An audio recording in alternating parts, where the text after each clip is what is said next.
क्या आप Portugal work permit पे जाना चाहते हैं? क्या आप फाइल बनाने में हेल्प चाहते हैं, वो भी फ्री ऑफ कॉस्ट? क्या आपको पता है इंटरनेशनल स्टैंडर्ड सीवी कैसे तैयार होता है? क्या आपको पता है पोर्चुगल वर्क परमिट आप विदाउट किसी की हेल्प के खुद अप्लाई कर सकते हैं, खुद वीजा ले सकते हैं आप? ये सब मैं आपको बताऊंगा इस वीडियो में, तो बने रहिए और वीडियो एंड तक जरूर देखें। Hello and welcome friends. तो आपका बहुत बहुत स्वागत है अपने चैनल की सेकंड वीडियो पे, जो कि स्पेशली मैं आप लोगों के लिए बना रहा हूं ताकि आपका बेनिफिट हो, आपका कहीं पे नुकसान ना होने पाए। जैसा कि आप लोग थंबनेल से पहले ही ऑलरेडी समझ चुके हैं, आज हम बात करने वाले हैं एक यूरोपियन देश पोर्चुगल के बारे में, या अपनी हिंदी भाषा में इसको पुर्तगाल भी कहते हैं। पोर्चुगल एक बहुत ही पुराना यूरोपियन देश है जो कि बहुत खूबसूरत है, और टूरिज्म में ये यूरोप में अव्वल नंबर पे गिना जाता है। यहाँ की जो गवर्नमेंट है वो बहुत ही सपोर्टिव है, और जो एफिशिएंट वर्क फोर्स है उसको बहुत बहुत स्वागत करती है अपनी कंट्री में, क्योंकि एक डेवलपिंग नेशन है। तो वर्क फोर्स हमेशा, वर्क फोर्स की जो रिक्वायरमेंट है वो बढ़ती रहती है, और रिक्वायरमेंट कहाँ से पूरी होगी? जब बाहर से बंदा माइग्रेट करेगा। जैसे आप लोग ये वीडियो देख रहे हैं, आप लोग वहां पे माइग्रेट करने वाले हैं, और अगर आप ये वीडियो देख रहे हैं, इसका मतलब आप या आपका कोई खास पोर्चुगल जाने वाला है, और वो भी वर्क परमिट पे। और अगर आप वहां पे जाना चाहते हैं तो कुछ बेसिक चीजें जो आप लोगों को पता होनी चाहिए।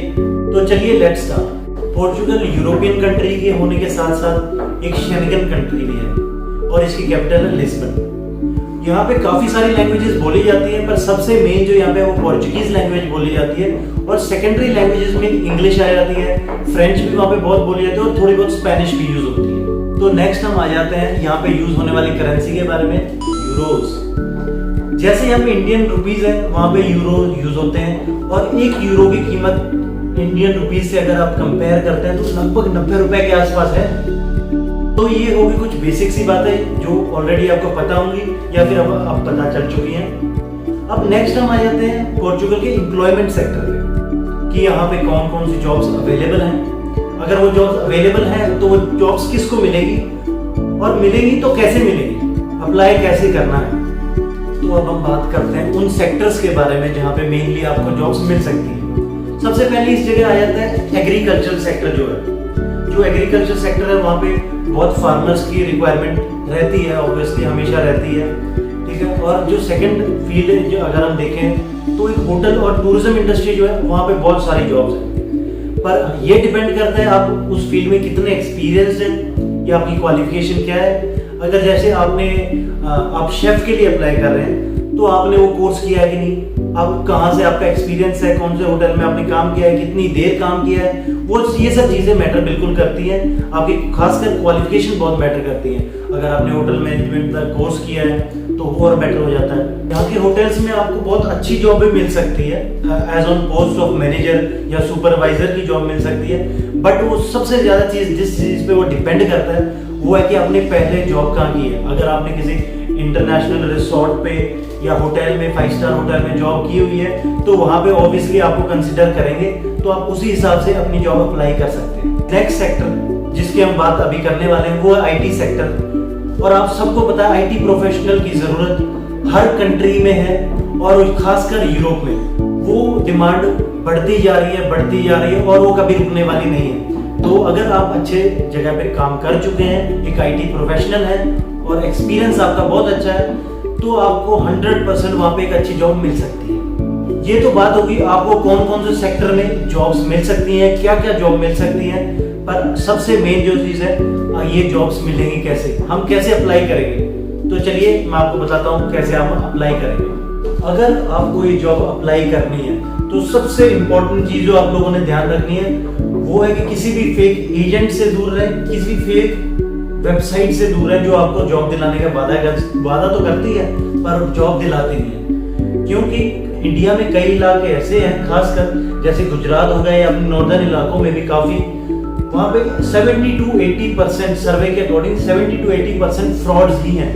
तो जो मेरा वीडियो ये बनाने का मकसद है वो है कि आप लोग अपने आप अप्लाई करें, किसी की बातों में आना। अगर आप ये खुद ही सोच सकते हैं, अगर आपकी खुद अप्लाई करने पे जॉब नहीं लगेगी तो एजेंट्स कैसे लगवा सकते हैं। तो सबसे बेटर ऑप्शन है कि आप खुद अप्लाई करें, और मेरी वीडियो बनाने का मकसद भी यही है कि आप सेल्फ डिपेंडेंट बने और खुद अप्लाई करें और खुद अपना वीजा लें।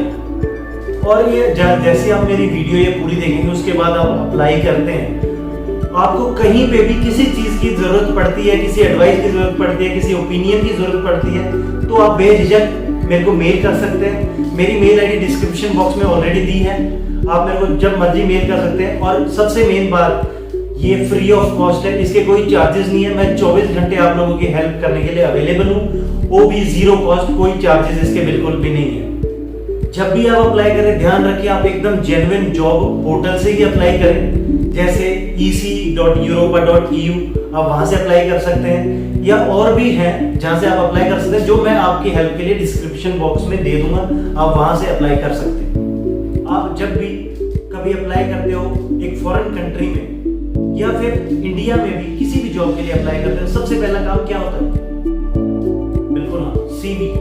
एक बहुत ही अच्छा CV आपको चाहिए होता है, और इस बात का खास ध्यान रखना है कि एक फॉरेन कंट्री है तो हमें CV भी इंटरनेशनल स्टैंडर्ड्स का चाहिए, बहुत ही क्वालिटी वाइज आपका CV बहुत अच्छा होना चाहिए। और जिस चीज में गूगल पे काफी सारी वेबसाइट्स भी हैं जो इस चीज में आपकी बिल्कुल हेल्प करती है, बढ़िया स्टैंडर्ड, बढ़िया क्वालिटी का CV बना लेंगे। जो सबसे मेन बात इस यहाँ पे नोटिस करने वाली है, आप एक बात का तो आपने स्पेशली ध्यान रखना है, आप खुद तो प्रेजेंट, फिजिकली प्रेजेंट तो हो नहीं सकते जहाँ पे अप्लाई करा रहे हैं, तो जो CV है, CV की क्वालिटी आपकी क्वालिटी डिस्क्राइब करता है। CV आपका बहुत अच्छा है तो ऑब्वियसली उनके मन में आपके लिए भी एक पॉजिटिव इमेज क्रिएट हो जाती है। CV में होना चाहिए क्या आपकी क्वालिफिकेशन है, कहाँ पे आपने जॉब की है, कितने साल का एक्सपीरियंस आपको है, तो ऐसी चीजें ही आप लोगों ने मेंशन करनी है जो बहुत तरीके से करनी है। तो याद रखिए CV ही आपको रिप्रेजेंट करेगा। CV के साथ साथ आप तैयार रखें अपना एक कवर लेटर, जिसमें आप बताएंगे अपने बैकग्राउंड के बारे में तो बताना ही है, बट ये बताना है आपने जो जॉब अप्लाई कर रहे हो वो वही जॉब क्यों करना चाहते हो आप, और दूसरी बात आप उनके लिए एक अच्छा ऑप्शन क्यों, वो आपको किस बेसिस पे क्यों सिलेक्ट करें, ये आपको उस लेटर में बताना है। जब आप किसी भी जॉब के लिए कहीं पे अप्लाई करते हैं तो सबसे इंपॉर्टेंट ध्यान आपने एक चीज पे जरूर देना है कि एलिजिबिलिटी। आप जिस भी जॉब के लिए अप्लाई कर रहे हैं आप उसके लिए एलिजिबल हो कि नहीं हो।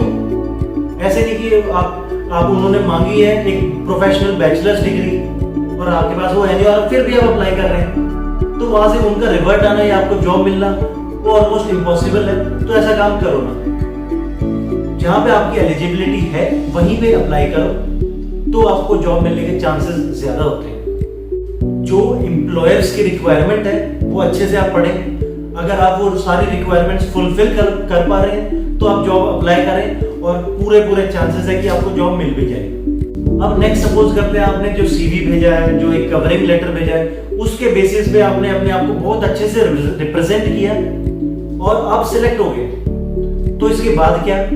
इसके बाद होती है इंटरव्यू। जैसे आपकी ऑनलाइन वो पहले हो सकता है कई कंपनीज आपको ऑडियो पे ही टेलीफोनिक इंटरव्यूज आपकी ले सकती हैं ताकि आपकी नॉलेज चेक हो सके आपने कितना काम किया, कैसे किया है। या फिर ज्यादातर कंपनीज आज की डेट में जो करती हैं वो interviews, online interview, video calls के थ्रू आपके इंटरव्यू ले सकते हैं। इंटरव्यू में सिंपल उन्होंने इंग्लिश ही यूज करनी है।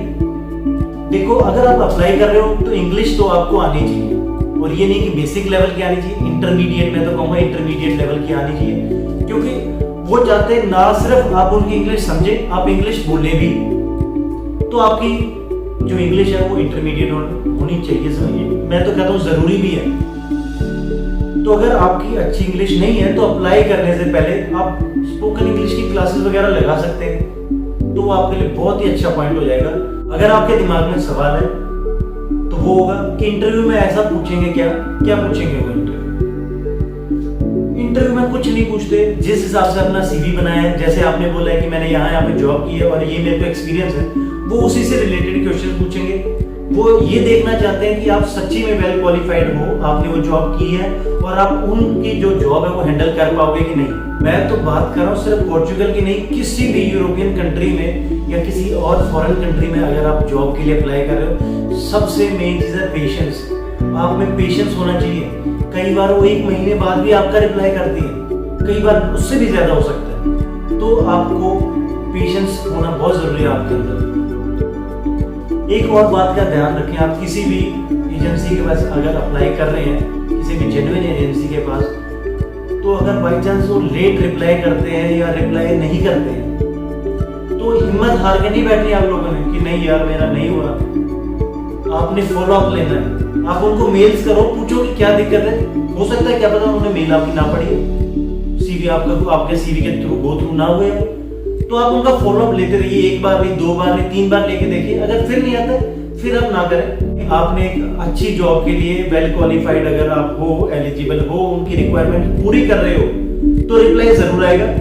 अगर नहीं तो एक बार फॉलो अप जरूर लें। फॉलो अप बहुत ही जरूरी स्टेप है। अब समझिए आपकी इंटरव्यू होगी, आप इंटरव्यू में पास हो गए, उसके बाद क्या? उसके बाद आता है एम्प्लॉयमेंट कॉन्ट्रैक्ट, जिसको जॉब कॉन्ट्रैक्ट भी बोल देते हैं। एम्प्लॉयमेंट कॉन्ट्रैक्ट होता कुछ भी नहीं, उसमें लिखा होता है कि आपकी जॉब क्या होगी, आपकी ड्यूटीज क्या होने वाली है, आपकी वहां पे सैलरी कितनी होने वाली है, उसमें सारी छोटी छोटी आपके काम के रिगार्डिंग डिटेल्स दी होती हैं। तो अगर आप वो सारे उनकी एक्सेप्ट करते हो, टर्म्स और कंडीशन, कितनी देर काम करना है, इतनी सैलरी में करोगे, वो सब अगर करते हो, तो आपको साइन करके वो उनको रीसेंट भी मेल करनी होती है, जो ऑब्वियसली बहुत इजी काम है, आप लोगों को पता है। तो सबसे पर ये जॉब कॉन्ट्रैक्ट आना बहुत ही इंपॉर्टेंट है हमारे वर्क वीजा अप्लाई करने के लिए। अब आपको जॉब मिल चुकी है, आप जॉब कॉन्ट्रैक्ट साइन कर चुके हैं और आप उनको वापस एक्सेप्ट करके भेज भी चुके हैं। उसके बाद आते हैं वर्क परमिट की बात। वर्क परमिट आपको अप्लाई करवाने में ऑब्वियसली आपका एम्प्लॉयर जो है, जो जहाँ पे आपकी जॉब लगी है, वो 100% आपकी हेल्प करते हैं वहां से परमिट दिलवाने में। जैसे ही आपके परमिट के डॉक्यूमेंट्स आते हैं, अब आपका फाइनल स्टेप आएगा, जिसके लिए हमने स्पेशली वीडियो बनाई है, वर्क वीजा। वर्क वीजा आपने अप्लाई कहाँ पे करना है? वो होता है VFS के थ्रू अप्लाई कर सकते हो आप, और जिस वेबसाइट से आपको अप्लाई करना है उससे एक अपॉइंटमेंट पिक करनी पड़ेगी। VFS की जो वेबसाइट है जहाँ से आपने अपॉइंटमेंट पिक करनी है, वो नीचे मैंने डिस्क्रिप्शन में आपके लिए दी हुई है। आप वहां से लिंक पे क्लिक करके अपनी डेट्स पिक कर सकते हैं। और जो डेट्स हैं, कई बार ये वर्क परमिट की डेट्स जो है अवेलेबल नहीं भी होती, बट आप रेगुलर चेक करते रहें ताकि आपको डेट जल्दी से जल्दी मिल जाए। जब आपको डेट मिलेगी, उसके साथ आपकी अपॉइंटमेंट जब भी आपकी फिक्स होगी, उस दिन आपने फाइल डिपॉजिट करानी है और आपके बायोमेट्रिक्स भी उस दिन होंगे। जो भी डॉक्यूमेंट्स की लिस्ट है, जो जो चाहिए, उसमें काफी डॉक्यूमेंट्स आते हैं। सबसे फर्स्ट ऑफ ऑल तो आपका वर्क परमिट, जो आपने वर्क परमिट का डॉक्यूमेंट्स आपके एम्प्लॉयर आपको सेंड करेंगे। सेकंड हो गया PCC, पुलिस क्लियरेंस आपको लेनी पड़ती है। उसके बाद पासपोर्ट की वैलिडिटी भी वो देखते हैं, वैलिड पासपोर्ट होना चाहिए। और उसके बाद जो भी रिक्वायर्ड डॉक्यूमेंट्स आपको चाहिए, उसकी मैं पूरी की पूरी लिस्ट डिस्क्रिप्शन में उसका लिंक डाल दूंगा। आप पूरी लिस्ट को चेक कर सकते हैं कि कौन कौन से डॉक्यूमेंट्स चाहिए। और एट एनी टाइम, किसी भी सेकंड, किसी भी मिनट आपको मेरी जरूरत पड़े, तो मेरी ईमेल आईडी भी डिस्क्रिप्शन में दी हुई है। आप जब मर्जी मेरे को मेल कर सकते हैं। अगर कोई भी क्वेश्चन है, मैं आपकी 24 घंटे हेल्प करने के लिए तैयार हूँ। और वो भी कोई हमारे स्पेशल चार्जेस नहीं है, एकदम फ्री ऑफ कॉस्ट। ये चैनल बनाया ही आप लोगों के लिए, आपकी सपोर्ट के लिए, आपके इंडिपेंडेंट काम के लिए, ताकि आप काम अपने आप खुद कर सको, किसी पे डिपेंड होकर ना करना पड़े और आप किसी के चक्करों में ना फंसे। पर लेकिन फ्रेंड्स, आपका काम सिर्फ यहीं पे खत्म नहीं हुआ कि आपने एम्बेसी में फाइल भेजी और मेरा काम खत्म है। आपको तैयार रहना पड़ेगा। एम्बेसी से आपको टेलीफोनिक इंटरव्यू भी आ सकती है, या फिर आपको वहां पे बुला भी सकते हैं। उसमें सवाल होंगे कि आपने पहले कहाँ पे जॉब की है, आप वहां पे क्यों जाना चाहते हो, किससे बात हुई है, कैसे हुई है, आपकी जॉब के बारे में ही पूछेंगे। और वो भी इंटरव्यू इंग्लिश में ही होती है ज्यादातर, तो उसकी आप तैयारी रखें। जैसे ही आप इंटरव्यू क्लियर होती है, वीजा आपका अप्रूव होके आ जाएगा, तो आप बस जाने की तैयारी कीजिए। अब आई होप दोस्तों, आपको मेरी वीडियो देख के काफी कुछ समझ आया होगा, काफी हेल्प मिली होगी। मकसद ये था कि मैं आपकी हेल्प कर पाऊं। और भाई, आपको कहीं पे भी और कहीं पर भी आपको मेरी जरूरत पड़ती है, आप बेझिझक मेरी ईमेल आईडी पे मेरे को मेल कर सकते हैं। और फ्रेंड्स, अगर आप चाहते हो कि मैं आप सबके लिए किसी और कंट्री के वर्क परमिट के बारे में डिस्कस करूं, उसकी डिटेल्स लेके आऊं, तो प्लीज कमेंट्स में आप जरूर बताइए कि मैं आगे कौन सी कंट्री के बारे में डिस्कस करूं। और चैनल को सब्सक्राइब करना, लाइक करना ना भूलें। और अब एक काम और, कि कमेंट्स में आप जरूर बताएं कि आपको अगली कौन सी कंट्री चाहिए जिसके बारे में मैं आपको डिटेल्स दूं। जल्दी मिलते हैं अगली वीडियो में एक नई कंट्री, नई इंफॉर्मेशन के साथ। This is your friend Vishal signing off. Take care. Bye bye.